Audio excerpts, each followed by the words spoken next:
Hello everyone, আসসালামু আলাইকুম। রুকায়ামনি blog থেকে আরও একটি ভিডিও নিয়ে চলে এসেছি আপনাদের মাঝে। দেশ ও দেশের বাইরে যে যেখান থেকে দেখছেন সবাইকে অন্তরের অন্তর থেকে ভালোবাসা।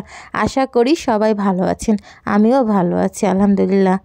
আজকে ভিডিওটি হচ্ছে আমাদের বাসায় আমাদের 2টি মুরগি ছিল, একটি মুরগি আমরা জবাই করে নিয়েছি। আসলে ব্রয়লার মুরগি পোষার মতো আমাদের জায়গা নেই, রুমের মধ্যে রাখতে হয়। আসলে ভাড়া বাড়িতে নিজস্ব কোনো জায়গা থাকে না, যতটুকুই ভাড়া নেওয়া হয় অতটুকুই। এর জন্যে আমরা একটা মুরগি জবাই করে নিয়ে যে দেখুন আসলে অনেকখানি মাংস হয়েছে, প্রায় 4 কেজি হয়ে যাবে। তো এই মাংসটা আজকে আমরা এটা রান্না করব। পুরো মাংসটাই কেটে নিয়েছি। এর জন্য বাজার থেকে আসলে আমার হাজব্যান্ড বাজার করে নিয়ে আসলো। এখন আমার মেয়ে মাংসটি ধুচ্ছে। আসলে ও রেডি করে দেয়, আমি তখন গিয়ে রান্না করি। আসলে আমাদের রান্নাঘরটা অনেক দূরে, এর জন্যও সব কিছু আমাকে রেডি করে দেয়, ধোয়া টোয়া সব কিছু করে দেয়, তখন আমি রান্না করি। তো আপনাদের আসলে আমাদের বাসা থেকে রান্নাঘরটা অনেক বাইরে, বাইরে যেয়ে রান্না করতে হয়, অনেক কিছু টানা হাঁচড়া করা লাগে। এর জন্য আসলে সবাই মিলেই করি। মুরগির মাংসটা রান্না চড়িয়ে দিয়েছি প্রায়। তো রান্না করতে করতে আপনাদের সঙ্গে কিছু গল্প করে নিই। আস্তে আস্তে আমি ভিডিও বাড়ছে, আমার আসলে সাবস্ক্রাইব কম বাড়ছে। আপনারা সাপোর্ট অবশ্যই করছেন, আপুদেরকে অনেক ধন্যবাদ। যে সব আপুরা আমাকে এত সাপোর্ট করছেন তাদেরকে অনেক অনেক ধন্যবাদ। আমার তরফ থেকে আমাকে অনেক সাপোর্ট করা, আমাকে ভালোবাসার জন্য।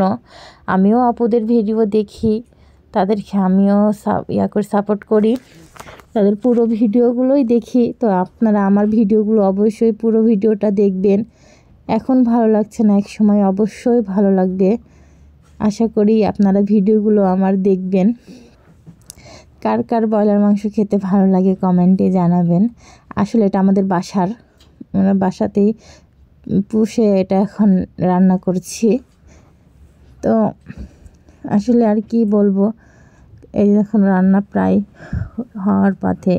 রান্নাটি যদি আপনাদের ভালো লাগে, আমার ভিডিওটি কখনো যদি ভালো লাগে, আপনাদের কোনো অংশে যদি ভালো লেগে থাকে, তো কমেন্ট করবেন, একটু শেয়ার করবেন, লাইক করবেন।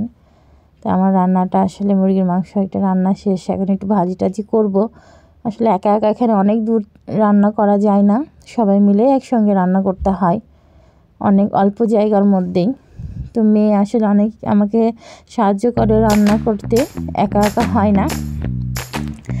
তো আমরা এই যে রান্না প্রায় সিম দিয়ে আলু ভাজি করব, আর হচ্ছে আপনার ফুলের বিচি দিয়ে, আমাদের বাসার গাছের ফুলের বিচি দিয়ে আলু দিয়ে ভাজি করব। তো এটাই আমাদের আজকের রান্না। তো আসলে অনেক চেষ্টা করছি, অনেক ভিডিও যেন ইউটিউব চ্যানেল ঠিক মতো করতে পারি, যেন ঠিক মতো আপনাদের কাছে তুলে ধরতে পারি। জানি না ঠিক হচ্ছে কি হচ্ছে না, তবু চেষ্টা করার তো কোনো শেষ নাই। তো শেখার তো কোনো শেষ থাকে না, এটাই মনে করি আমি। এর জন্যে হচ্ছে রান্না বাড়া হোক, সেটা যে কোনো কাজ হোক, সেটাই আমি শেখার আসলে চেষ্টা করি। কি যেমন ইউটিউব চ্যানেলটা খুলে অনেক আগেই খোলা ছিল, কিন্তু আমি আসলে পারিনি, ঠিক মতো চালাইনি, জানতাম না। পরে আসলে এটাই শিখেছি।